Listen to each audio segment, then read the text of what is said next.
गलती है क्या? कौन है आप लोग? हम लोग सीआईडी से। सीधा खड़ा रहे। लेकिन मैंने क्या है? अभी पता चल जाएगा। तिगड़ी स्क्वायर बिल्डिंग में तू वेल्डिंग का काम करने गया था ना? जी नहीं गया था 7th फ्लोर पे, लेकिन मैंने क्या है? खून किया है तूने? खून? हाँ, 3 लोगों का खून किया है तूने। नहीं साहब, मेरा विश्वास कीजिए, मैंने कोई खून नहीं किया। देख, झूठ मत बोल, सच सच बता। अरे साहब, मैं क्यों झूठ बोलूंगा? मैं तो दोपहर 1 बजे खाना खाने गया था और जब लौट के वापस आया तो गार्ड ने कहा कि अंदर मत जाओ, खून हो गया है, काम मत करो, जाओ। फंसने के बाद हर अपराधी ऐसे ही कहता है। सच तो ये है कि तूने उन तीनों का खून किया और वहाँ से भाग गया। नहीं मैडम, मेरा विश्वास कीजिए, मैंने कोई खून नहीं किया है। फिर एंट्री बुक में बाहर जाने का टाइम क्यों नहीं लिखा? मैं जल्दी में निकल गया था और वैसे भी खाना खाने के बाद वापस काम पे ही आना था, इसीलिए मैंने साइन नहीं किए।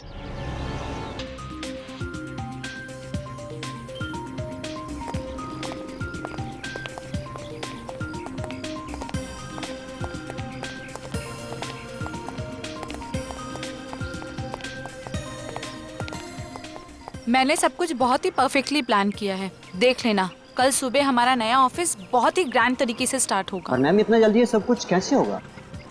अरे संभाल के, इसमें बहुत ही कीमती सामान है। अगर कुछ भी टूटा तो तुम्हारे पेमेंट में से पैसे काट लूंगी। मैम आप बिल्कुल टेंशन मत लीजिए, सब कुछ संभाल लो।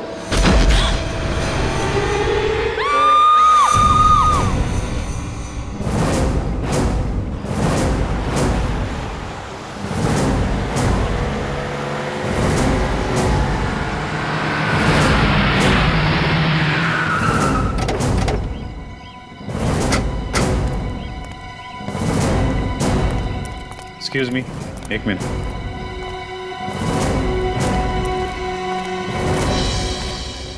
क्या पता चला? सर, इसे किसी ने गोली मारी। जरा पलटो बॉडी को।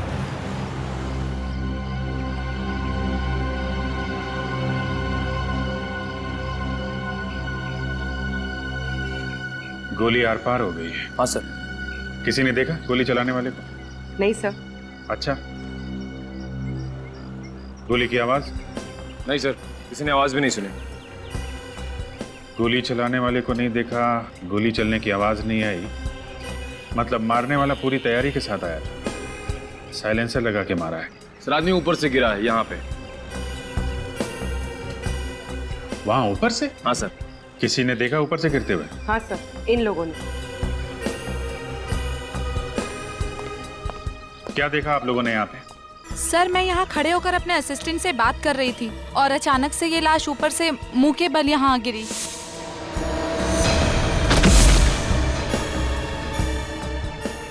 गोली चलने की आवाज सुनी आप लोगों ने? जी नहीं सर। चीखने चिल्लाने की? जी बिल्कुल भी नहीं।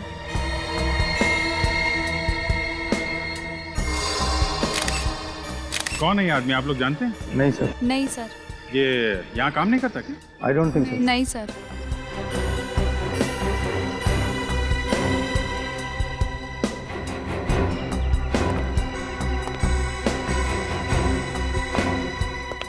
तुम सिक्योरिटी इंचार्ज हो ना यहाँ के?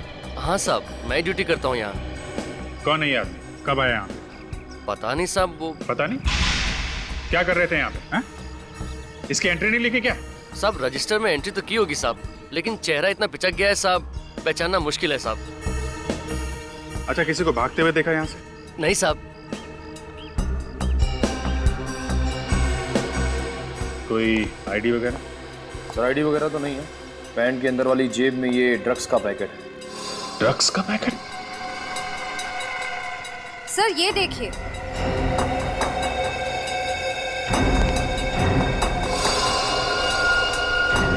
ये तो रस्सी का निशान। लेकिन सर, ये आदमी ऊपर रस्सी के साथ क्या कर रहा होगा?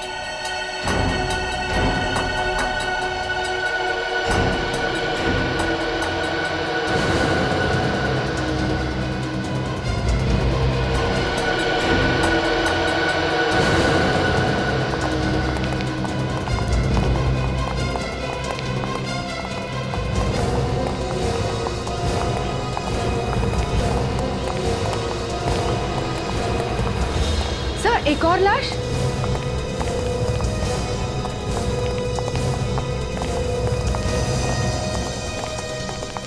विजय जी? सर आप जानते हैं इन्हें? हाँ, ये एक रिटायर्ड पुलिस ऑफिसर, पिछले साल ही रिटायर हुए थे। Retired police officer? सर यहाँ क्या करने आए होंगे? सीने पे गोली मारी है। सर इनको भी गोली आर पार हो गई, पहली लाश की तरह। माय गॉड, इनको भी गोली मारी,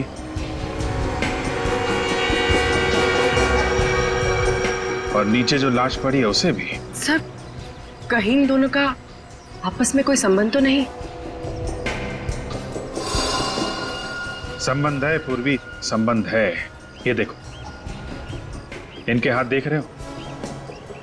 इनके हाथ पे भी वैसा ही रस्सी का निशान है जैसा नीचे वाली लाश पे।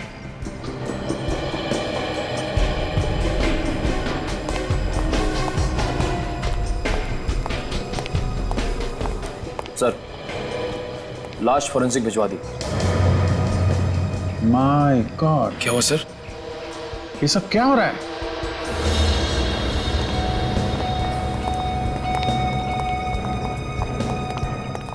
तीन लाशें। सर इसे भी गोली मारी है।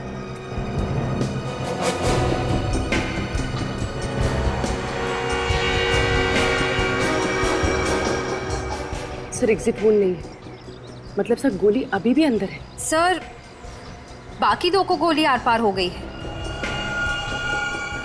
इन्हें नहीं। क्या चक्कर है? सर इसके हाथ पे भी रस्सी का निशान।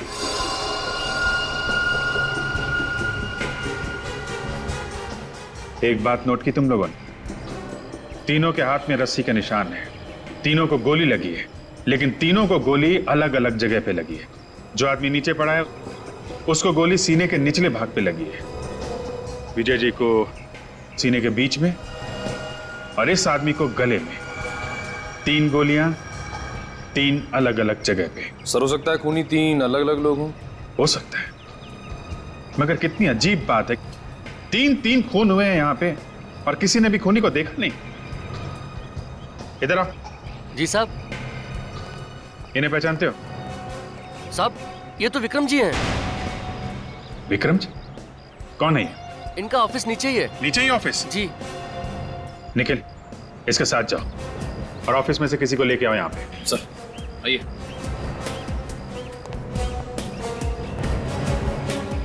सर एक रिटायर्ड पुलिस ऑफिसर, दूसरा बिजनेसमैन और तीसरे की जेब से हमें ड्रग्स मिले।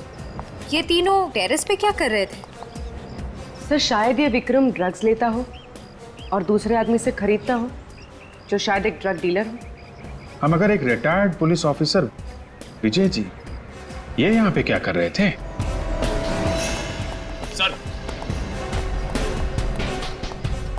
सर ये सुनील जी, विक्रम जी के मैनेजर। किसने मारा इन्हें? सर मुझे खुद भी झटका लगा जब मुझे सिक्योरिटी वाले ने बताया। आज ही ऑफिस आए थे? जी सर, इनफैक्ट विक्रम सर मेरे साथ ही मीटिंग में थे। जब ये आपके साथ मीटिंग में थे तो वो यहाँ कैसे पहुँचे? जी वो तकरीबन 1 बजे सिगरेट पीने के लिए ऊपर आए थे। ये सिगरेट पीने हमेशा यहीं पे आते थे? जी। अच्छा, जब ये निकले थे तो इनके साथ में कोई और आदमी था या अकेले थे? जी नहीं, कोई नहीं था। कोई भी नहीं था? नहीं। सर हो सकता है विक्रम जी ने दोनों को बुलाया हो ऊपर टेरिस पे। हाँ, मगर एक बिजनेसमैन को क्या काम आ पड़ा, एक ड्रग वाले से और एक पुलिस वाले से।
मुझे नहीं आना है। अरे क्या बचपना है फ्रेडी, चलो अंदर।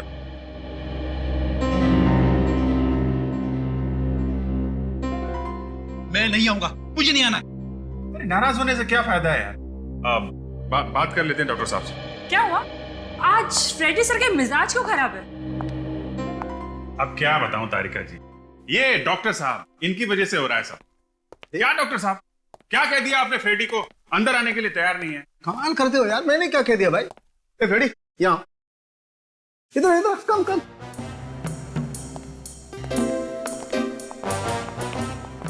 क्यों भाई, क्या बात है? मैंने क्या कहा तुमसे? हाँ, परसों तो आपने कहा था ना, फॉरेंसिक लैब में आना है तो दिमाग का ताला खोल के आना है, वरना आना ही नहीं है। हाँ यार, तो ठीक ही कहा। अरे तुम लैब में आते ही इतने टेढ़े मेढ़े सवाल करने लगते हो तो कहना तो पड़ेगा, इसमें नाराज क्यों होते हो यार? अरे जाने दीजिए डॉक्टर साहब, कभी कभी ऐसे केस आ जाते हैं कि दिमाग में टेढ़े मेढ़े सवाल उठने लगते हैं। अब इस केस में लीजिए, तीन लोगों को गोली लगी है, लेकिन अभी तक ये पता नहीं चल रहा है कि गोली चली कहां से। हवा में से। हाँ? क्या?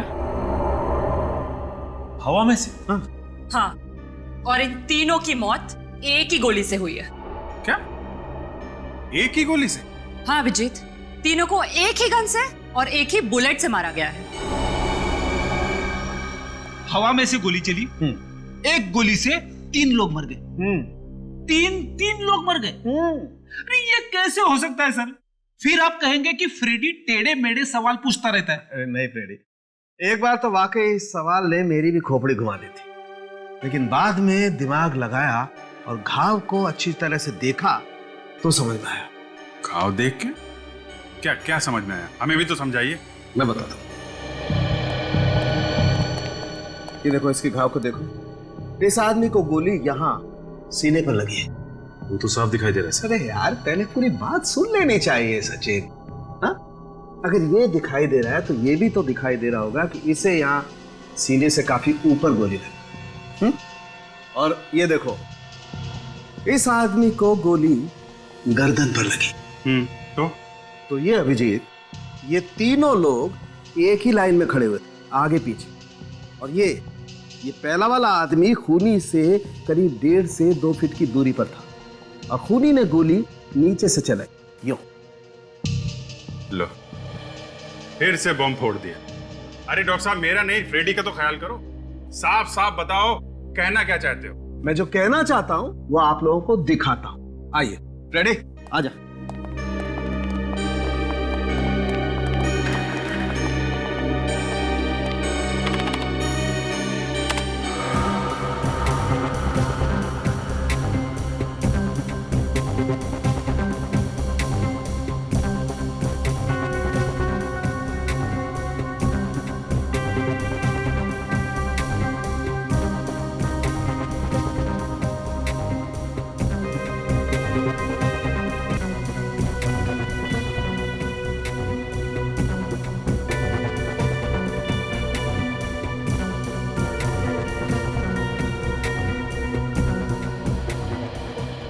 तीनों अपनी मौत को खींच रहे थे।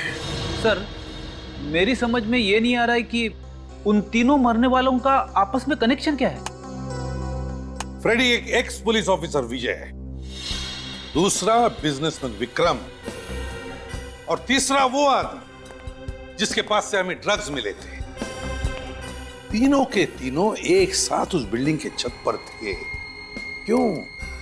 कोई ना कोई कनेक्शन तो जरूर होगा ना उस तीनों के बीच में, इसीलिए तो वहां उस छत पर थे एक साथ। सर, ड्रग्स का चक्कर हो सकता है, शायद वहां कोई ड्रग डील हो रही हो। अगर ऐसा है तो फिर वो एक्स पुलिस ऑफिसर वहां पे कर क्या रहा था? हो सकता है वो एक्स पुलिस ऑफिसर उस ड्रग का गैंग मेंबर, या फिर ये भी हो सकता है कि वो किसी का पीछा कर रहा हो। लेकिन हमें पता लगाना चाहिए उस तीसरे आदमी का। वो तीसरा आदमी जिसके पास से वो ड्रग्स मिले थे, वो कौन है? मगर सर, उन तीनों को इतनी प्लानिंग करके मारा किसने होगा? मारा जिसने भी हो, पर वो वहां शायद सिर्फ एक को मारने आया होगा और बाकी के दोनों बस गेहूं में घुन की तरह पिस गए। हाँ रजत, हो भी सकता है और नहीं भी, लेकिन एक बात पक्की है कि उन तीनों के हाथों पर रस्सी के निशान थे, रस्सी के। तीनों के तीनों करने क्या गए थे रस्सी के साथ बिल्डिंग के छत पर? चक्कर क्या है रस्सी का? एक बात और, विक्रम के मैनेजर ने हमने बताया था कि उसने कभी भी विक्रम के मुंह से विजय का नाम नहीं सुना था। मतलब विक्रम विजय को जानता नहीं था, है ना? जी सर। हो सकता है विजय विक्रम को जानता हो, तो पता लगाओ। देखो देखो क्या संबंध था विजय और विक्रम के बीच में, क्या संबंध था?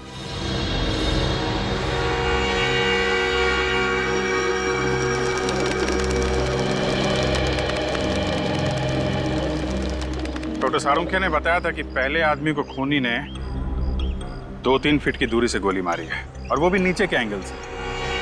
पहले आदमी को सीने पे लगी, दूसरे को सीने पे ऊपर, और तीसरे को गले में लगी। इसका मतलब खूनी यहां से बाहर लटक रहा था। पर सर कोई ऐसे हवा में से गोली कैसे चला सकता है? पूर्वी उन तीनों के हाथ में रस्सी के निशान थे, तो शायद उन तीनों ने ये रस्सी पकड़ी होगी और खूनी उसी रस्सी के दूसरे सिरे पे नीचे लटका होगा। और सर खूनी रस्सी से लटका क्यों होगा? और अगर लटका था तो वो तीनों रस्सी खींच क्यों रहे थे? उसकी मदद क्यों कर रहे थे? शायद उन्हें मालूम नहीं होगा कि नीचे लटका हुआ आदमी खूनी है और उनकी जान लेने वाला है। उसने मदद मांगने के बहाने से इन तीनों को यहाँ बुलाया और नीचे लटक के उनको गोली मार दी। लेकिन सर उसने बिल्डिंग से लटकने के लिए वजह क्या बताई होगी? बिल्डिंग से बाहर लटकने की क्या वजह हो सकती है? बिल्डिंग से कौन आदमी बाहर निकले? वही जो साफ सफाई का काम कर रहा हो, बिल्डिंग का काम कर रहा हो, या फिर पेंटिंग का काम कर रहा हो। शोभा जी, क्या विजय जी किसी बात को लेकर परेशान थे? जी ऐसी तो कोई बात नहीं है, हाँ मगर अपने पुराने केस को लेकर थोड़ा एक्साइटेड थे। एक्साइट थे? किस केस को लेकर? जी ये तो मुझे पता नहीं है, क्योंकि काम की बातें वो मेरे साथ डिस्कस नहीं करते थे। जी विजय जी किसी विक्रम नाम के आदमी को जानते थे? ये नाम तो मैंने उनके मुंह से कभी नहीं सुना। कल घर से निकलने से पहले उन्होंने कुछ कहा था आपको, या फिर बताया हो कि वो कहाँ जा रहे हैं? जी बताया तो कुछ नहीं, लेकिन हाँ निकलने से पहले एक फोन आया था। फोन मोबाइल पे आया था या लैंडलाइन पे? जी वो लैंडलाइन पर। ये फोन कितने बजे आया होगा? यही 12 साढ़े 12 के करीब। फ्रेडी चेक करो, देखो 12 से 12:30 के बीच किस नंबर से फोन आया था।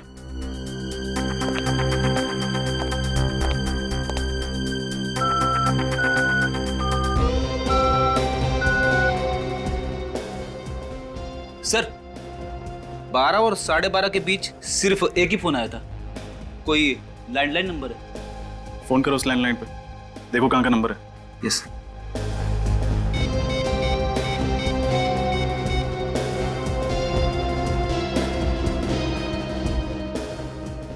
हेलो, हाँ अब कहाँ का नंबर है ये? क्या? Okay thanks. क्या हुआ सर? जिस नंबर से विजय जी को फोन किया गया था वो विक्रम के ऑफिस का है। क्या? विक्रम के ऑफिस का? विक्रम के ऑफिस से किसने फोन किया होगा और क्यों? अरे सुनो। सलाम साहब। सलाम। अच्छा इस बिल्डिंग में कल कुछ काम चला था, पेंटिंग का, वेल्डिंग का या साफ सफाई का? हाँ साहब, वेल्डिंग का काम चल रहा था। कहाँ पर? 7वें माले पर विक्रम जी का ऑफिस है ना, उसके विंडो के बाहर काम चल रहा था। अच्छा ये वेल्डर छत से लटक के काम कर रहा था? हाँ साहब, लटक के काम कर रहा था। नाम क्या है उसका? रहता कहाँ है? सर पता नहीं किसने फोन किया, हम तो किसी विजय नाम के आदमी को जानते भी नहीं है। शायद विक्रम ने फोन किया हो। मगर विक्रम सर क्यों फोन करेंगे जब वो किसी विजय नाम के आदमी को जानते ही नहीं थे? हेलो सर, मैं रोहित, विक्रम का छोटा भाई। मिस्टर रोहित, आपके भाई विक्रम ने कभी आपके सामने विजय नाम के किसी आदमी का जिक्र किया था? नहीं सर, बिल्कुल नहीं। आपका भाई ड्रग्स लेता था? ड्रग्स तो लेता था सर, लेकिन ये बात 1 साल पुरानी है। 1 साल पुरानी बात? मतलब?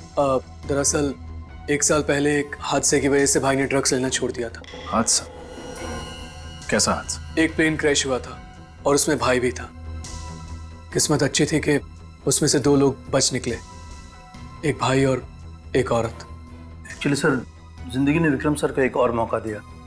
वो ये मौका हाथ से गंवाना नहीं चाहते थे, इसलिए उन्होंने शराब और ड्रग्स को हमेशा हमेशा के लिए छोड़ दिया था। अगर विक्रम सचमुच में बदल गया था, उसने ड्रग्स भी छोड़ दी थी, तो वो ड्रग्स वाले आदमी के साथ छत पे क्या कर रहा था?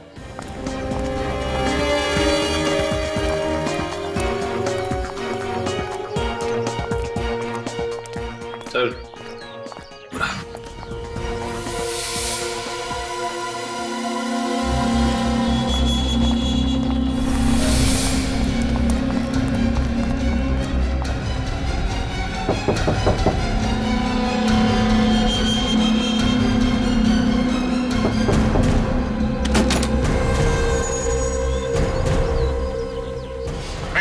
सीधा खड़ा। क्या कर रहे हैं? देखो अंदर गन मिलती है क्या? कौन है आप लोग? हम लोग सीआईडी से। सीधा खड़ा रहे। लेकिन मैंने क्या है? अभी पता चल जाएगा। तिगड़ी स्क्वायर बिल्डिंग में तू वेल्डिंग का काम करने गया था ना? जी, मैं ही गया था 7th फ्लोर पे। लेकिन मैंने क्या है? खून किया है तूने। खून? हाँ, 3 लोगों का खून किया है तूने। नहीं साहब, मेरा विश्वास कीजिए, मैंने कोई खून नहीं किया। देख, झूठ मत बोल, सच बता। अरे साहब, मैं क्यों झूठ बोलूंगा? मैं तो दोपहर 1 बजे खाना खाने गया था और जब लौट के वापस आया तो गार्ड ने कहा कि अंदर मत जाओ, खून हो गया है, काम मत करो, जाओ। फंसने के बाद हर अपराधी ऐसे ही कहता है। सच तो ये है कि तूने उन तीनों का खून किया और वहाँ से भाग गया। नहीं मैडम, मेरा विश्वास कीजिए, मैंने कोई खून नहीं किया है। फिर एंट्री बुक में बाहर जाने का टाइम क्यों नहीं लिखा? मैं जल्दी में निकल गया था और वैसे भी खाना खाने के बाद वापस काम पे ही आना था, इसीलिए मैंने साइन नहीं किए। अच्छा, आप ये बताइए, कल विक्रम से मिलने कौन कौन आए थे? सर, रोज की तरह कल भी 10-12 मीटिंग्स थी उनकी। कोई खास बात उन मीटिंग्स के बारे में? वैसे तो कोई खास बात नहीं थी, लेकिन बहुत दिनों बाद कल ध्रुव सर आए थे। ये ध्रुव कौन है? सर, ध्रुव भाई का x business partner. X business partner? हाँ सर, दरअसल 1 साल पहले भाई से उसने पार्टनरशिप तोड़ दी थी। क्यों? सर, ध्रुव पाई के लिए मोहताज हो गया था और उसे लगता था कि इसकी वजह विक्रम है, जिसने सारा पैसा अपने नाम कर लिया। सर, उस वक्त ध्रुव सर ने विक्रम सर को जान से मारने की धमकी भी दी थी। कहाँ मिलेगा ये ध्रुव? सर, घर के अंदर कोई गन नहीं मिली। साहब, मेरा विश्वास कीजिए, मैंने कुछ भी नहीं किया है। अगर तुमने कुछ नहीं किया तो फिर खूनी ने तुम्हारा ही भट्टा और तुम्हारी रस्सी कैसे इस्तेमाल की? सर, ये सब मुझे नहीं मालूम, लेकिन खून मैंने नहीं किया है साहब, मैंने खून नहीं किया। एक बात बताओ, जब तुम वहाँ पे काम कर रहे थे तब तुमने किसी ऐसे आदमी को देखा जो तुम पे नजर रख रहा हो, खास करके उस समय जब तुम छत के आसपास रहे हो? नहीं साहब। अगर ये सच कह रहा है तो इसका मतलब यह है कि इसके जाने के बाद 1 बजे खूनी वहां पे आया और इसी की रस्सी और इसी का फट्टा इस्तेमाल किया और इसके आने से पहले खून करके वहां से निकल गया। अच्छा, तुमने वहाँ कुछ ऐसा देखा या सुना जो तुम्हें अजीब सा लगा? मैडम, 7th फ्लोर की खिड़की के बाहर में वेल्डिंग कर रहा था कि मुझे अचानक अंदर से कुछ गिरने की आवाज आई। ऐसा लगा कुछ गिर के टूट गया हो और शायद वहां पर कुछ लोगों के लड़ाई झगड़े की भी आवाज आ रही थी, मगर वो लोग किस बारे में बात कर रहे थे, क्या बोल रहे थे, ये मेरी कुछ भी समझ में नहीं आया। अच्छा, ये सब हुआ कितने बजे? सर, यही करीब 11 साढ़े 11 बजे। 11 साढ़े 11 बजे? अच्छा, ये बताओ कि कल 11 साढ़े 11 के बीच तुम विक्रम के ऑफिस में गए थे? हाँ, गया था। क्यों? कुछ काम था। वही तो पूछ रहा हूँ, क्या काम था? आप लोगों को इससे क्या लेना देना है?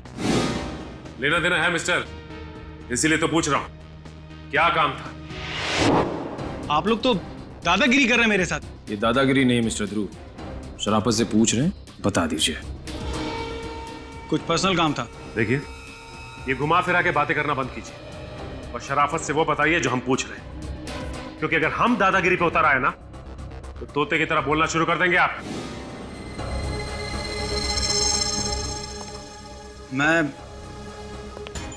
मैं विक्रम से कुछ काम की बातें करने गया था।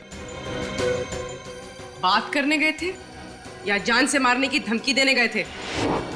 धमकी? मैं भला उसको धमकी क्यों दूंगा? तो फिर तुम दोनों के बीच में झगड़ा किस बात पे हुआ? सर, वो झगड़ा नहीं था, एक मामूली सा आर्ग्यूमेंट था। अच्छा, मामूली सा आर्ग्यूमेंट था? हाँ? ये तो काफी महान इंसान मालूम होते हैं। आपके लिए चीखना, चिल्लाना, चीजों को तोड़ देना, ये सब एक छोटी सी आर्ग्यूमेंट। मैं सच कह रहा हूँ, मेरा यकीन कीजिए, हमारी बहस जरूर हुई थी, लेकिन उसके बाद सुलह भी हो गई थी। सुलह नहीं हुई थी, बल्कि उस मामूली कहासुनी के बाद तुमने उसका खून कर दिया। देखिए मैडम, मैं मानता हूँ कि मेरा विक्रम के साथ आर्गुमेंट हुआ था और मैंने गुस्से में वाद भी तोड़ा था, लेकिन इसका मतलब ये तो नहीं कि मैं उसका खून कर दूंगा। फिर किसने किया खून? मुझे नहीं मालूम सर, विक्रम मेरा दोस्त था, मैं भला उसका खून क्यों करूंगा? दोस्त? मगर विक्रम के साथ तुम्हारी पार्टनरशिप टूटे हुए 1-1.5 साल हो गए ना, और तुमने कसम भी खाई थी कि तुम उससे बर्बाद कर दोगे। वाह, क्या दोस्ती है। लेकिन वो तो काफी पुरानी बात है और कभी गुस्से में कह दिया होगा। तो फिर तुम्हारी विक्रम के साथ कहासुनी किस बात पे हो गई थी? सर, मैं विक्रम के ऑफिस अपना कंपनसेशन लेने गया था, जो कि मुझे हर कीमत पर चाहिए था। मगर क्या? मगर सर, विक्रम ने कंपनसेशन देने के लिए साफ इनकार कर दिया। उल्टा वो तो मुझे अपने ऑफिस से बाहर निकालने की बात करने लगा। फिर क्या हुआ? फिर सर, मैंने विक्रम को उसके किए हुए सारे फ्रॉड याद दिलाए। वो तुरंत मेरे सारे नुकसान की भरपाई करने को तैयार हो गया। भरपाई करने को तैयार हो गया? हाँ सर, उसने चेक भी काट के दिया मुझे। चेक दिखा। हाँ सर। सर, इससे पहले मैंने कई बार विक्रम को उसके फ्रॉड की याद दिलाई, लेकिन हमेशा वो पैसे देने में आनाकानी करता रहा। फिर इस बार कैसे उसने चेक काट कर दे दिया? सर, मैं खुद भी बड़ा हैरान हूं कि ये सब कैसे हो गया।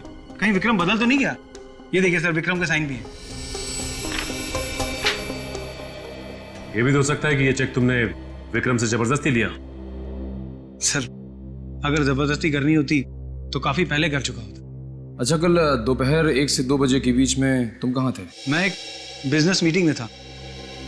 आप चाहें तो पूछ सकते हैं। वो तो हम पूछ ही लेंगे, लेकिन आप ये बताइए कि आपने विक्रम के आसपास ऐसा कुछ देखा या सुना जो अजीब सा लगा? हाँ सर, मैं जब विक्रम के ऑफिस से बाहर निकल रहा था तो मैंने विक्रम को किसी से फोन पे बात करते हुए सुना था। क्या बात कर रहा था?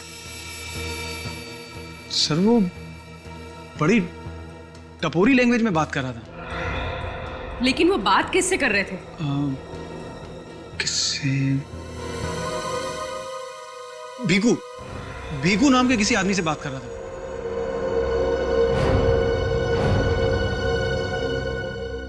भीकू? सर, मैंने ध्रुव का बयान क्रॉस चेक किया, वो सच कह रहा है। 1 और 2 बजे के बीच में वो अपने ऑफिस में एक बिजनेस मीटिंग ही अटेंड कर रहा था। मतलब विक्रम का जब खून हुआ तब ध्रुव अपने ऑफिस में बिजनेस मीटिंग अटेंड कर रहा था, तो फिर विक्रम का खून किया किसने? जबकि ध्रुव के अलावा विक्रम का कोई दुश्मन था ही नहीं। सर, आर्यन, क्या पता चला भीकू के बारे में? सर, ये भीकू कुछ साल पहले तक अपने एरिया का मंझा हुआ गुंडा था, छोटे मोटे क्राइम्स करता था, लेकिन पिछले कुछ साल से वो ड्रग सप्लाई करने लगा था और सिर्फ अमीर लोगों को अपने ड्रग्स बेचता था। अच्छा, एक और ड्रग डीलर? सर, जब मैंने भीकू की सारी डिटेल्स निकाली तो मुझे एक झटका लगा। कैसा झटका? सर, भीकू के फिंगरप्रिंट्स उस तीसरी लाश से मैच करते हैं। वो लाश जिसके पॉकेट में हमें ड्रग्स मिले। भीकू के फिंगरप्रिंट्स उस तीसरी लाश के साथ मैच करते हैं, तो इसका मतलब है वो लाश भीकू की है। भीकू की? तो फिर ये भीकू कर क्या रहा था विजय और विक्रम के साथ उस बिल्डिंग के छत पर? ये नहीं हो सकता, मेरे पति की मौत नहीं हो सकती, वो नहीं मर सकते, ये देखिए, संभालिए अपने आप को, हिम्मत रखिए। ये लीजिए, पानी पीजिए।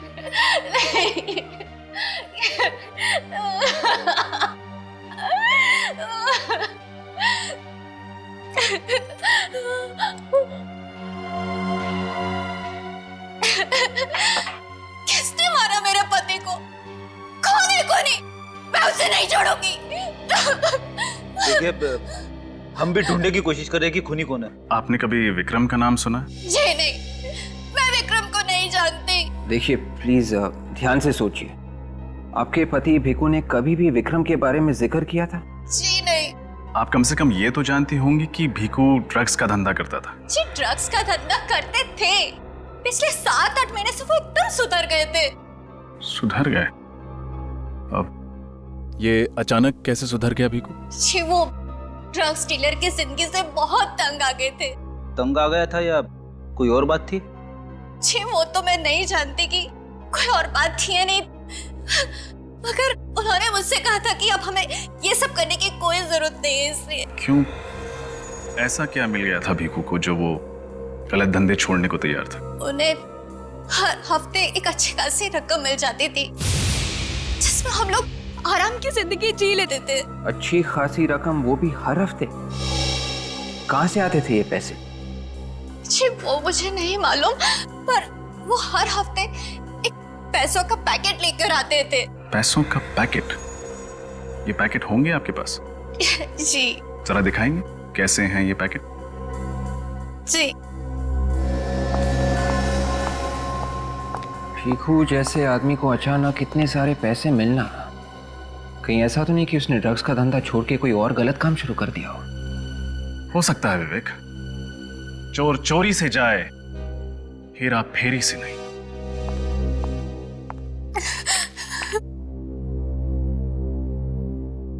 अरे ये तो विक्रम की कंपनी का इन्वेलप है। मतलब भीखू को पैसे विक्रम देता था, मगर क्यों? ये इन्वेलप कब लाया था वो? जी परसों लाए थे। परसों? एक काम करते हैं, इन नोटों की गड्डियों पर उंगलियों के निशान होंगे, उनसे पता चल जाएगा कि ये पैसे विक्रम ने दिए थे या किसी और ने।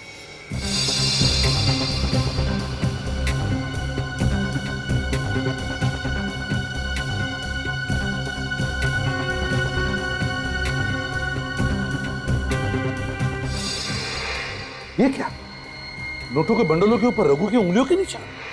हाँ सर। मगर रघु की तो 1 साल पहले प्लेन क्रैश में मौत हो गई थी, तो फिर उसकी उंगलियों के निशान कहां से आए? वही तो फ्रेडी, वही तो। रघु की उंगलियों के निशान आए कैसे और कहां से? इसका एक ही मतलब हो सकता है कि उस प्लेन क्रैश में रघु की मौत हुई नहीं, रघु बच गया रघु। वरना एक दिन पहले लाए हुए नोटों के बंडलों पर उसकी उंगलियों के निशान आएंगे कहां से? रघु बच गया उस प्लेन क्रैश में, रघु बच गया।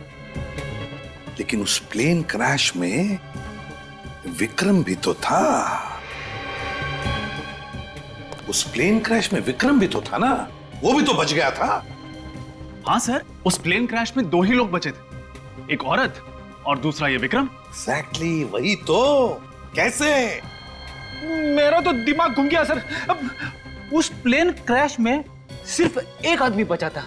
रघु अगर जिंदा था तो विक्रम की मौत हो जानी चाहिए थी ना। मगर सर विक्रम की लाश तो हमें उस बिल्डिंग की छत से मिली थी। सब समझ में आ रहा है, सब समझ में आ रहा है। वे एक काम करो, रघु की उंगलियों के निशान विक्रम की लाश की उंगलियों के निशान के साथ मैच करके देखो, सब साफ हो जाएगा। Yes sir. देखो,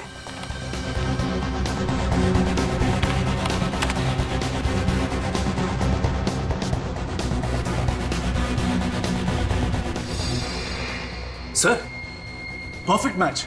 रघु की उंगलियों के निशान विक्रम की लाश की उंगलियों के निशान के साथ मैच करते हैं सर। एग्जैक्टली। जिसे हम विक्रम की लाश समझ रहे थे, वो विक्रम की लाश नहीं बल्कि रघु की लाश थी, रघु की लाश। मगर सर ऐसा कैसे हो सकता है? रघु ने अपना चेहरा ऐसे कैसे बदल दिया? विक्रम कैसे बन गया? ऐसा ही हुआ है विवेक, ऐसा ही हुआ है।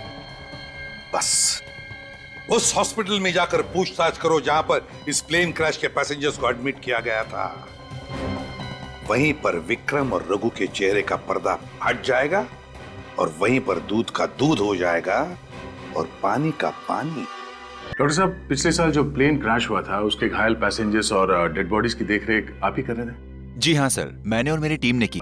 जो लोग घायल हुए थे और जिनकी मौत हुई थी उनके बारे में कुछ जानकारी चाहिए थी हमें। वो प्लेन बहुत बुरी तरीके से क्रैश हुआ था। हमने बहुत कोशिश की सर, लेकिन सिर्फ 2 लोगों को बचा पाए। और उनमें से एक का नाम था विक्रम। क्या आप हमें बता सकते हैं कि जब उस आदमी को यहाँ लाया गया तो वो किस हालत में था? जब उसे यहाँ लाया गया था उसकी हालत बहुत खराब थी। उसका शरीर बिल्कुल जल गया था, चेहरा तो बिल्कुल पहचान में नहीं आ रहा था। तो फिर आपने उनकी प्लास्टिक सर्जरी की? जी हाँ।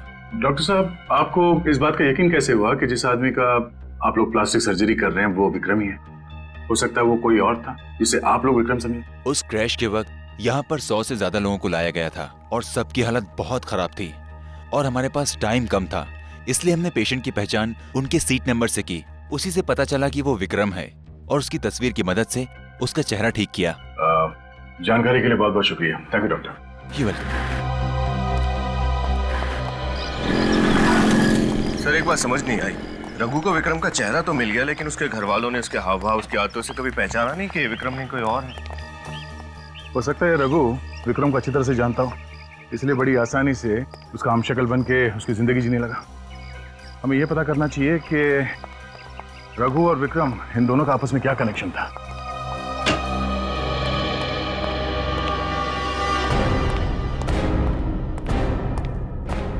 सर, हाँ, रघु और विक्रम एक दूसरे को जानते थे। क्या? यस सर, रघु एक गैंगस्टर था और विक्रम के बिजनेस के लिए छोटे मोटे गैर कानूनी काम करता था। और सर रघु की फ्लाइट की टिकट भी विक्रम की कंपनी ने बुक की थी। अच्छा, देखा किस्मत ने कैसे एक गैंगस्टर को बिजनेसमैन बना दिया। और मौके का फायदा उठाते हुए रघु चुपचाप विक्रम की जिंदगी जीने लगा। सर रघु और भिखू भाई भाई थे, शायद इसलिए रघु ने भिखू को छत पे बुलाया होगा। मगर एक्स पुलिस ऑफिसर विजय को क्यों बुलाया होगा? सर मैंने विजय के कुलीग से पता किया कि एक जमाने में रघु विजय का इन्फॉर्मर हुआ करता था। रघु विजय का इन्फॉर्मर हुआ करता था? बस, तो रघु ने विजय को बुला लिया होगा कुछ इन्फॉर्मेशन देने के लिए। सर और एक बात। वो क्या? अब तक हमें लग रहा था कि खूनी विक्रम को मारना चाहता था। सर ये भी तो हो सकता है कि खूनी को ऑलरेडी पता हो कि विक्रम नहीं रघु है और वो दरअसल रघु को मारना चाहता हो। मगर सर ऐसा कौन हो सकता है जो ये सब कर रहा है? सर रघु को परसों रात किसी ने अपने घर में जाते हुए देखा है। लेकिन सर रघु अपने घर क्यों जाएगा? वो अगर वहां जाता है तो उसका पर्दाफाश नहीं हो जाएगा? लोगों को ये नहीं पता चल जाएगा कि वो विक्रम नहीं रघु है?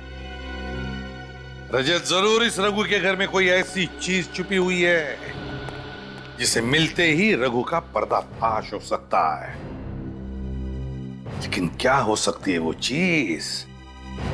ढूंढो उस चीज को, अच्छी तरह से तलाशी लो रघु के घर की, तलाशी लो।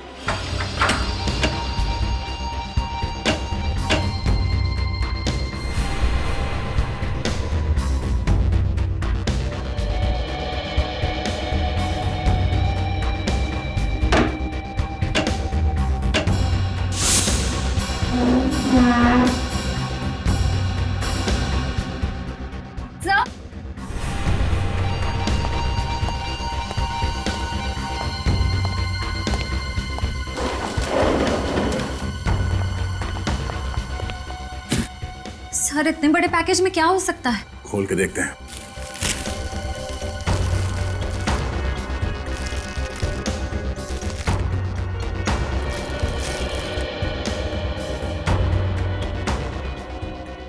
पेंटिंग्स,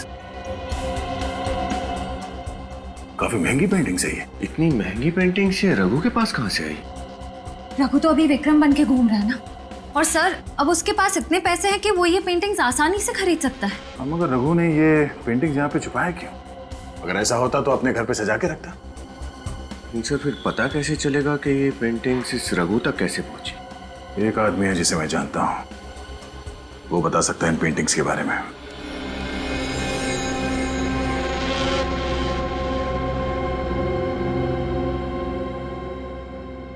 ये देखो, रॉको, एक बहुत ही महान इटालियन पेंटर जिसने ये पेंटिंग बनाई। अरे वाह सर, मुझे पता नहीं था आपकी पेंटिंग्स में इतनी दिलचस्पी है। हाँ, जब कभी टाइम मिल जाता है। वैसे ऐसा होता बहुत कम है, मेरे भी हॉबीज हैं। दया के पेंटिंग में इंटरेस्ट लेने का श्रेय थोड़ा बहुत मुझे भी जाता है। नमस्ते। नमस्ते। ये संजीव जी हैं, world art expert. Sanjeev ji, यही है वो पेंटिंग जिसके बारे में मैंने आपसे बात की। हाँ, ये तो बड़ी कीमती पेंटिंग्स है। इसको रशिया के पेंटर मैरोसामा ने बनाई थी। इनकी कीमत तो करोड़ों में है। इन पेंटिंग्स को लंदन के साउथ में ऑक्शन में बेचा गया था और मैं वहां था। आप बता सकते हैं कि ये पेंटिंग्स किसके नाम पे खरीदी गई थी? इनको खरीदने वाला और कोई नहीं, इंडिया के मशहूर आर्ट कलेक्टर यशवंत जी थे। सर, ये यशवंत जी विक्रम के मामा हैं। यशवंत विक्रम के मामा है? और संजीव जी, आपने ये क्यों कहा कि यशवंत आर्ट कलेक्टर थे? क्योंकि थे, अब नहीं है। आज से 3 साल पहले आर्म रॉबरी में उनको मार दिया गया था और उनका सारा कलेक्शन लूट के ले गए थे। अगर उनका सारा आर्ट कलेक्शन लूट लिया गया तो फिर ये पेंटिंग्स रघु को कहां से मिली?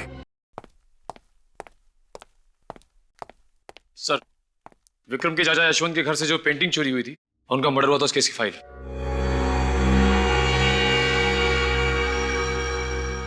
अरे ये क्या हुआ सर? इस केस के इंचार्ज विजय जी थे? सर, विजय जी की बीवी शायद इसी केस के बारे में बात कर रही थी, जिसको लेकर विजय जी एक्साइटेड थे। इसमें लिखा है घर के अंदर कोई फोर्स्ड एंट्री नहीं थी। इसका मतलब ये काम किसी अंदर वाले आदमी का है, जिसे घर के बारे में पूरी जानकारी थी, जिस पर यशवंत जी को पूरा भरोसा था, अच्छी तरीके से पहचानते थे उसे। मगर सर, वो आदमी कौन था जिस पे विजय जी को शक था? मजेदार बात यह है कि उसका नाम विक्रम है। विक्रम पे शक था? हाँ, विक्रम पे शक था, मगर सबूत न मिलने की वजह से ये केस पेंडिंग पड़ा हुआ था। सर, एक बात समझ में नहीं आ रही कि ये रघु और विक्रम, इसने विजय जी को क्यों बुलवाया और वो ये पेंडिंग केस क्यों खुलवाना चाहता था, जबकि वो अच्छी तरह से जानता था कि अगर ये पेंडिंग केस खुल गया तो वो फंस जाएगा, क्योंकि दुनिया की नजरों में वो विक्रम है।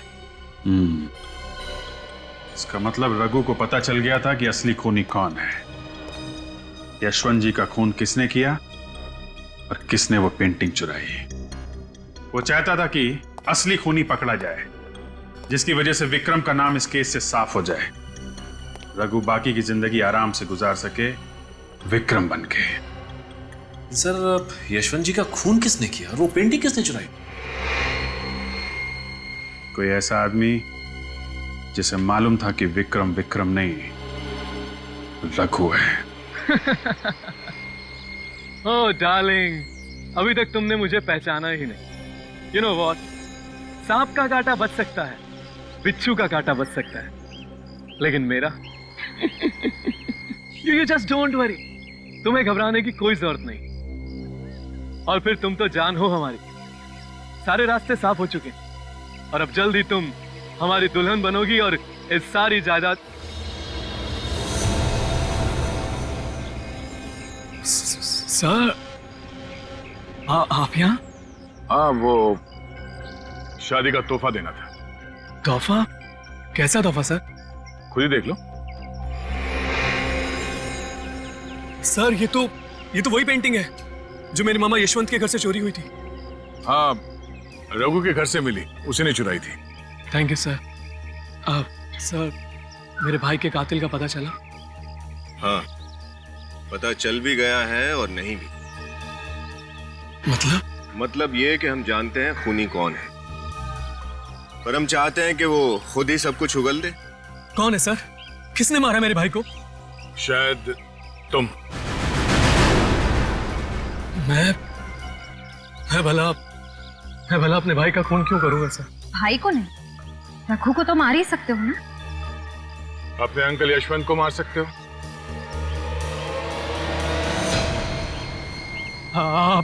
अब जब तुम्हें पता चली गया है तो कोई बात नहीं।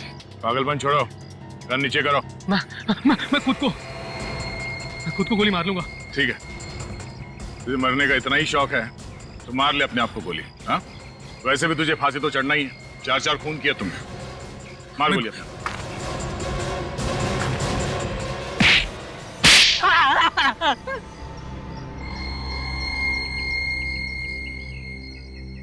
हाँ सर, मैं नहीं मारा है अपने मामा यशवंत को और उन तीनों को भी। क्यों मारा अपने अंकल यशवंत को? मैं अपने मामा को नहीं मारना चाहता था सर, लेकिन उन्होंने मुझे वो पेंटिंग्स चुराते हुए देख लिया। और कहीं वो पुलिस को ना बता दे, इसलिए तुमने उन्हें अपने रास्ते से ही हटा दिया। और फंस गया विक्रम। तो फिर रघु उर्फ विक्रम, उसे क्यों मारा तुमने? सर मुझे पता चल गया था कि प्लेन क्रैश में मेरे भाई की मौत हो गई है और उसकी जगह वो रघु बहरूपिया बन के आ गया, इसलिए मैंने उसको भी मार डाला सर। और उस रघु उर्फ विक्रम को ये पता चल गया था कि वो पेंटिंग्स तुमने चुराई थी। हाँ, और उस दिन उसने वही बताने के लिए इंस्पेक्टर विजय को छत पर भी बुलाया था। और इससे पहले कि इंस्पेक्टर विजय को सच्चाई का पता चल जाता, तुमने उन तीनों का खून कर दिया। हाँ सर। बहुत खूब, बहुत फुल प्रूफ प्लानिंग बनाई थी तुमने। तुम्हारे सारे पत्ते एक झटके में बिखर गए। तुमने वो कहावत तो सुनी होगी, जो बोओगे वही पाओगे। जिस रस्सी के सहारे तुमने उन तीनों का खून कर दिया, वही रस्सी तुम्हारे फांसी का फंदा बनेगी।